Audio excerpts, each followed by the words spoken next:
juta jiwa. Kini Indonesia didiami oleh 270,2 juta orang. Di Indonesia hingga September 2020 mencapai 270,2 juta jiwa yang didominasi oleh pria. Indonesia mencapai 270,20 juta jiwa.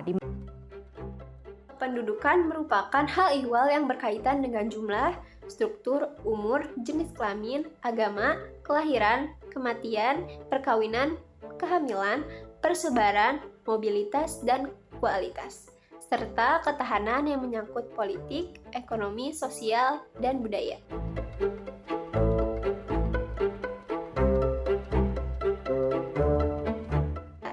Kelahiran atau natalitas adalah angka yang menunjukkan jumlah individu yang baru lahir per 1000 penduduk per tahun.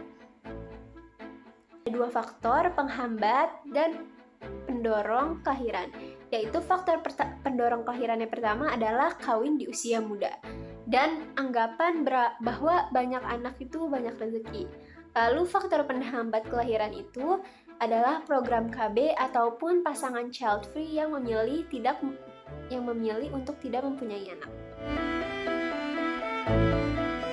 Kedua yaitu adalah mortalitas. Mortalitas adalah angka yang menunjukkan jumlah kematian 1000 penduduk per tahun. Angka kematian penduduk dalam suatu wilayah pun disebabkan oleh beberapa faktor. Faktor pendorong kematian diantaranya tingkat kesehatan yang rendah, fasilitas kesehatan yang kurang mewadai, bencana alam atau wabah, hingga konflik antar bangsa. Sementara itu, mortalitas dapat dihambat dengan adanya kualitas kesehatan yang baik, fasilitas kesehatan yang memadai, hingga kesadaran penduduk tentang kesehatan.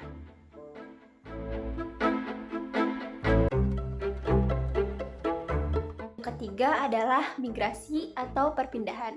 Migrasi adalah perpindahan penduduk dari suatu tempat ke tempat lain. Migrasi dapat berupa emigrasi, yakni perpindahan penduduk dari dalam negeri ke luar negeri. Imigrasi, yakni perpindahan penduduk dari luar negeri ke dalam negeri. Adapun lagi transmigrasi, yakni perpindahan penduduk dari pulau yang padat penduduknya ke pulau yang jarang penduduknya. Dan yang terakhir adalah urbanisasi, yakni perpindahan penduduk dari desa ke kota. Dan yang terakhir dari faktor dinamika kependudukan adalah pertumbuhan penduduk. Pertumbuhan penduduk adalah angka yang menunjukkan tingkat pertambahan penduduk per tahun yang dinyatakan dalam bentuk persen. Ada 3 klasifikasi pertumbuhan penduduk. Yang pertama, pertumbuhan penduduk cepat bila lebih dari 2%. Yang kedua, pertumbuhan penduduk sedang bila dalam rentang 1-2%. Dan yang terakhir, pertumbuhan penduduk lambat bila kurang dari 1%. Data-data kependudukan diperoleh, hal yang selanjutnya kita lakukan adalah menganalisis data-data itu dengan cara membuat komposisi penduduk, yakni mengelompokkan penduduk berdasarkan kriteria tertentu, misalnya dari aspek sosial, ekonomi, biologis, dan juga geografis. Ada 2 faktor yang mempengaruhi komposisi penduduk, yakni seks rasio atau rasio jenis kelamin, adalah perbandingan banyaknya jumlah penduduk laki-laki dengan jumlah penduduk perempuan pada suatu tempat dan waktu tertentu. Kemudian ada dependensi rasio atau angka beban tanggungan atau angka ketergantungan, adalah perbandingan banyaknya jumlah penduduk yang tidak produktif dengan jumlah penduduk yang produktif. Secara kasar, angka ini dapat digunakan sebagai indikator ekonomi suatu negara. Nah, sama seperti negara berkembang lainnya, Indonesia pun mengalami masalah-masalah kependudukan. Di antaranya adalah sebagai berikut. Yang pertama, jumlah penduduknya yang sangat tinggi. Indonesia merupakan negara dengan populasi keempat terbanyak di dunia. Tercatat dari data sensus penduduk tahun 2020, jumlah penduduk Indonesia mencapai 270,2 juta jiwa. Walaupun laju pertumbuhan dari periode ke periode turun drastis, tapi tidak dapat dipungkiri, angka jumlah penduduk Indonesia masih tergolong besar. Kemudian yang kedua, persebaran penduduknya yang tidak merata. Indonesia merupakan negara kepulauan, tapi hanya Pulau Jawa lah yang paling padat penduduknya. Hal ini terjadi karena pembangunan di Pulau Jawa lebih maju ketimbang pulau lainnya. Misalnya dari sarana pendidikan, aspek transportasi, pembukaan lowongan kerja, dan lainnya. Rupanya dari masalah-masalah kependudukan itu timbullah dampak-dampak. Yang pertama, rendahnya tingkat pendidikan. Yang kedua, kerusakan alam. Yang ketiga, kesejahteraan penduduk semakin rendah. Dan yang keempat, tingkat kriminalitas yang meningkat. Tapi, tentunya pemerintah Indonesia tidak tinggal diam. Berikut adalah upaya-upaya yang dilakukan untuk mengatasi masalah kependudukan di Indonesia. 1. Adanya batas minimum usia perkawinan pertama untuk laki-laki 21 tahun dan perempuan 19 tahun.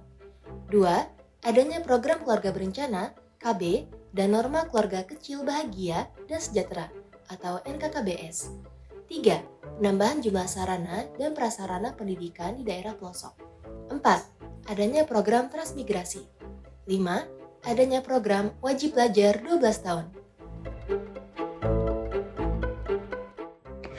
Badan Pusat Statistik BPS mencatat jumlah penduduk Indonesia pada September 2020 mencapai 270,2 juta jiwa. Jumlah itu didapat berdasarkan sensus penduduk yang dilakukan pada Februari hingga Mei 2020. Jumlah penduduk itu bertambah sekitar 32,6 juta jiwa bila dibandingkan dengan sensus penduduk yang dilakukan di tahun 2010. Dengan penambahan itu, maka laju pertumbuhan penduduk Indonesia ialah 1,25% dalam rentang 10 tahun. Laju pertumbuhan penduduk terjadi karena dipengaruhi faktor kelahiran, kematian, dan juga faktor migrasi. Jumlah penduduk akan bertambah karena adanya kelahiran dan migrasi masuk, sedangkan jumlah penduduk akan berkurang karena adanya kematian dan migrasi keluar.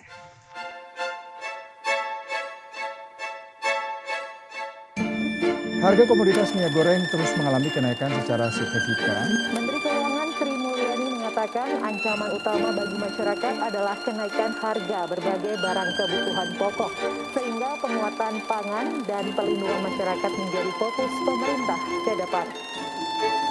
Sri Mulyani mengatakan normalisasi ekonomi secara global mendorong kenaikan inflasi di seluruh dunia. Sementara konflik Rusia dan Ukraina membuat harga energi melambung tinggi. Ketahanan pangan adalah kondisi terpenuhinya pangan bagi rumah tangga yang tercermin dari ketersediaannya pangan yang cukup, baik jumlah maupun mutunya, aman, merata, dan terjangkau.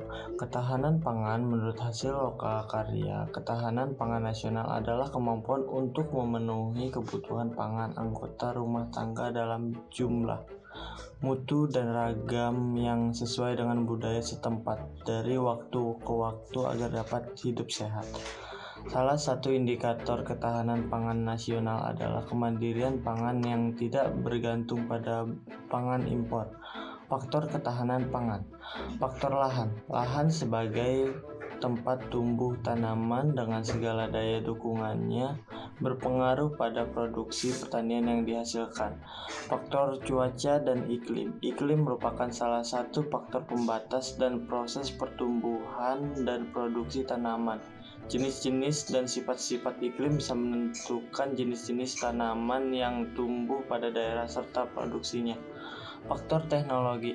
Inovasi teknologi pertanian berperan penting dalam meningkatkan produktivitas pertanian.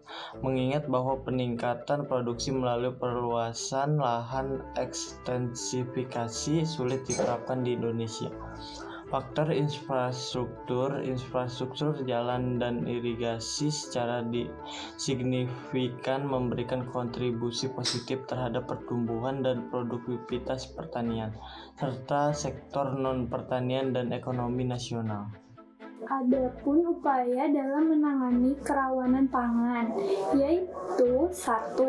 Meningkatkan kualitas sumber daya, baik sumber daya alam ataupun sumber daya manusia.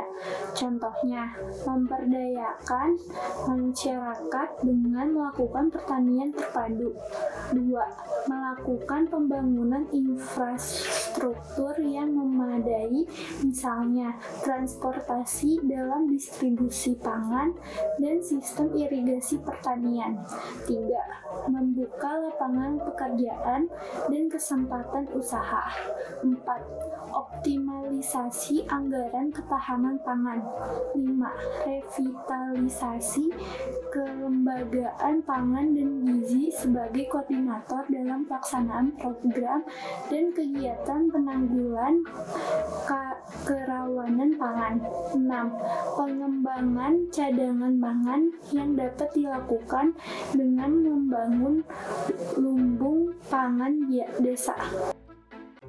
Kerawanan pangan yang terjadi di Indonesia. Ketahanan pangan di Indonesia sekarang sedang mengalami kerawanan akibat banyak kontroversi di media sosial. Kerawanan pangan ini salah satunya yaitu kelangkaan minyak, dari minyak goreng dan minyak bakar. Contohnya bensin pertalit. Karena kelangkaan ini, harga minyak menjadi naik. Banyak masyarakat yang mengalami krisis ekonomi. Padahal di Indonesia memiliki 10 kilang minyak, yang total kapasitas pengelolaan kilang minyak per harinya yaitu 1.156 juta barel. Dan di Indonesia mempunyai kekayaan SDA hingga 2.000 triliun.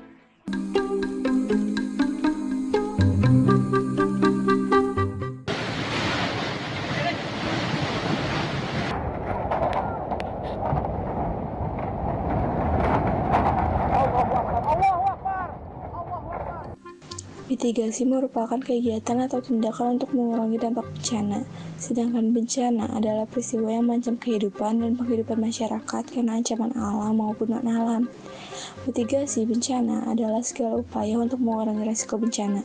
Program mitigasi bencana dapat dilakukan melalui pembangunan secara fisik maupun peningkatan kemampuan menghadapi ancaman bencana.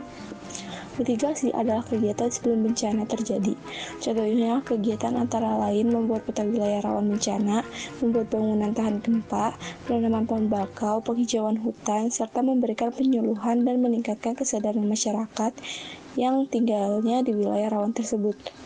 Tujuan dari kegiatan mitigasi bencana yang paling utama adalah untuk mengurangi dampak yang ditimbulkan oleh bencana.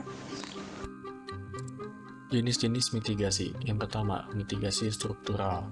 Mitigasi struktural merupakan upaya dalam meminimalkan bencana dengan membangun berbagai prasarana fisik menggunakan teknologi. Misalnya dengan membangun waduk untuk mencegah banjir, membuat alat pendeteksi aktivitas gunung berapi, menciptakan early warning system untuk memprediksi gelombang tsunami, hingga membuat bangunan tahan bencana atau bangunan dengan struktural yang direncanakan sedemikian rupa sehingga mampu bertahan dan tidak membahayakan para penghuninya jika bencana terjadi sewaktu-waktu. Yang kedua, mitigasi non-struktural.